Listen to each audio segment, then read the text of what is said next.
go. So if you love corn, you love succotash, this is your dish. Walleye.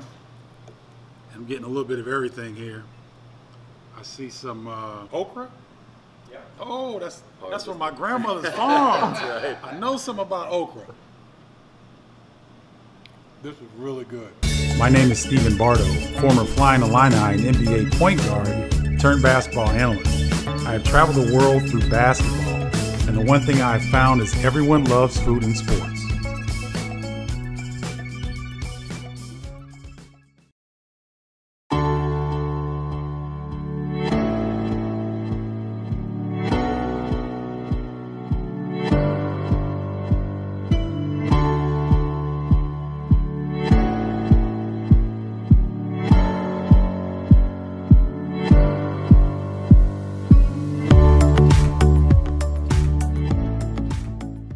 It's your man Stephen Bardo coming at you with another edition of America Loves Food and Sports. We're in the Lincoln Park neighborhood inside of the Lincoln Hotel at the Kennison restaurant. Really high reviews, a great location here at the intersection of Clark, Wells, and Lincoln. So everything sounds good, but you know me, I need to check it out. So let's go. I'm really pleased to be here at the Kennison and with one of the owners, Ryan C. Ryan, thank you so much for having us here. Welcome, Steve. I'm happy to have you. Talk about your location. I mean, this is one of the best locations that you could possibly have for an establishment like this. They always say location, location, Yeah. right? That's what it starts with. Obviously, the hotel's been around for 6 or 7 decades, but the neighborhood itself, it is, I think, the most iconic neighborhood in Chicago.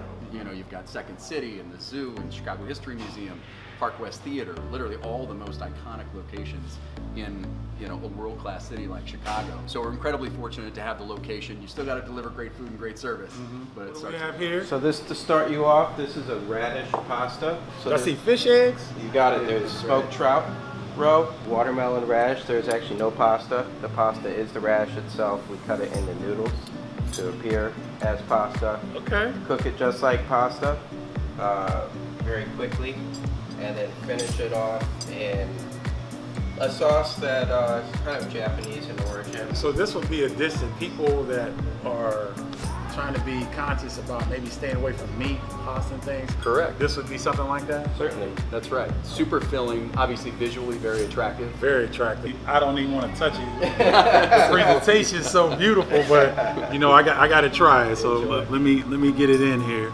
Look at the noodle, like that's radish, ladies and gentlemen. That's not pasta. That's radish. And that's talent is what it is. That's what I'll call it. So there's an explosion going on in my mouth. The texture is really good. The sauce complements the radish really well. It was tangy at first, and then the tanginess went away, and it's just really good flavor. The richness kicked in. It's healthy, it's fun, it's unique. But it's good. Man. Make sure you try the radish pasta. I don't care what else you get, but make sure you try this because I've been all over. I haven't tried anything like this. Excellent dish. This is the tortellini in a very light tomato broth. Okay. A little lardon over the top. And the tomatoes, chef, are these Iron Creek tomatoes? These are actually green zebras. Green zebras. Green zebras. It's a very sort of recognizable tomato because it has zebra stripes and it's green. It's a beautiful. If you turn see the side of the tomato, you turn it over, you've got some stripes there. Oh on yeah, the skin there. Right there. So one of the many talents that Chef Rob Shaner has is taking dishes that you'd ordinarily think are incredibly, filling and kind of over the top, like pasta, and making them light. So there's not a red sauce here, obviously. It's just a very light tomato broth from these zebra tomatoes, and it makes it more of a summery dish. And it pulls in local farm products that we see a lot here at the Green City Market, right across the street here in Lincoln Park. Sure. It makes for a great, refreshing pasta dish. I'm at a loss of words. I mean, here we go. I'm gonna get my fork out here.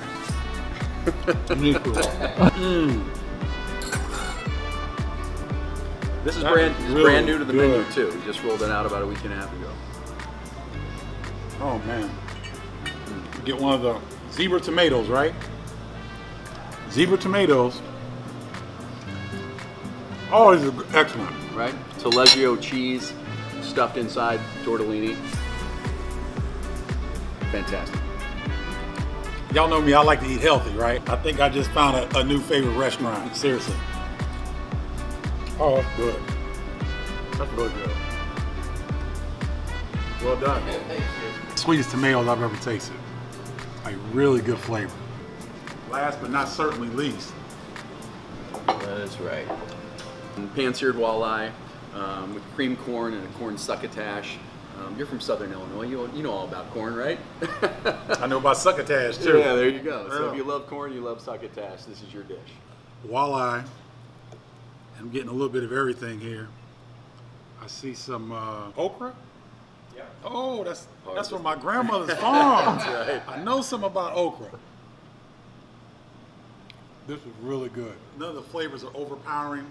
There's some sauce, but it's not too saucy, you know, just right. The walleye is excellent. I can't say enough about this dish. So I will be back. We have to try more on the menu because these 3 dishes we've had today are outstanding. You sure you don't want some of that? Go ahead. Get at it. So we're going to do our house root beer float. So this is a condensed milk that we actually make this in-house. It's infused with the spent vanilla beans from the root beer itself. This is a tart cherry compote. So everybody has probably had like the really delicious like Luxardo bar cherries, like the chewy, like the real maraschino cherries. This is the closest thing that we can get in terms of cherries on American soil. It's Balaton tart cherries from Michigan. So we get those from Klug Farm. We had been talking about doing a soda float of some sort and felt like it played really well into cherry season. This stuff is some crystallized sorghum. It's like nature's rock candy. 2 big scoops of house-made vanilla bean ice cream.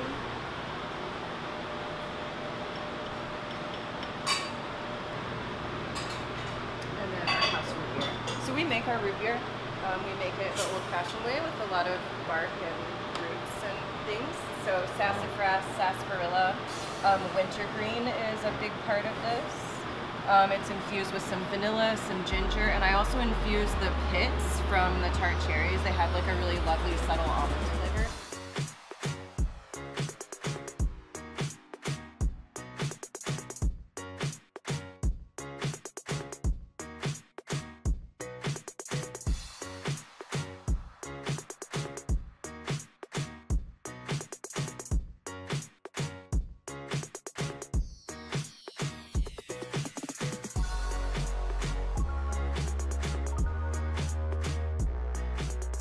Okay. Chef Katie Molnar, our pastry chef. Katie, how are Stephen you? Barlow. Pleasure. How are you? Pleasure meeting you. What is this wonderful This concoction is our we house have root beer float. here? So we make this sweetened condensed milk, Okay. and I'm taking this vanilla bean that's already been soaking in root beer and soaking, and then I infuse it in the condensed milk. There's some tart cherry compote in the bottom of the glass. Balaton tart cherries, super dark, delicious, chewy from Michigan. We get them over here at the market, Klug Farm. House root beer, house vanilla bean ice cream, and there's a little bit of crystallized sorghum to kind of finish it off. Oh man. It's shareable, but we're not going to do 2 straws here. Okay. But we But I haven't had one of these since I was a kid, and I kind of want to mix it up, but I kind of don't because it's so pretty. I mean, can I mix it up, Ryan? you can do whatever you I want. can do it. Steve. I can mix it up. Yeah. So as a Stick that kid, straw man, right down into the ice cream. you know, you and- get the ice cream and all that stuff. Y'all know what I'm talking about, right? So we get some of this molasses and the cherries on the bottom and all this, and Get your fun straw. a hot summer day, not only in Chicago but anywhere, you gotta have one of these. See that coming up right there? I'm trying to get it, and I'm gonna make a fool of myself, but I don't care. We don't judge around here, Steven. That's serious. Great root beer float. Not a bad way to end your meal here at the Kennison, right? Oh, that was great, man. Enjoyed having you. Woo! Wow, that was a special culinary experience. Thank you to Ryan C., the owner, and the chefs who hooked it up. Great food, and for those of you that like healthy options, the Kennison definitely has plenty of those. And if you're coming in town in Chicago, you may want to stay at the Hotel Lincoln, where the Kennison is part of. You have dinner at the Kennison, you go upstairs to Jay Parker. I tell you what, you will not find a better view in all Chicagoland. That'll do it for this edition of America Loves Food and Sports. I'm your man, Stephen Bardo. Until next time, peace!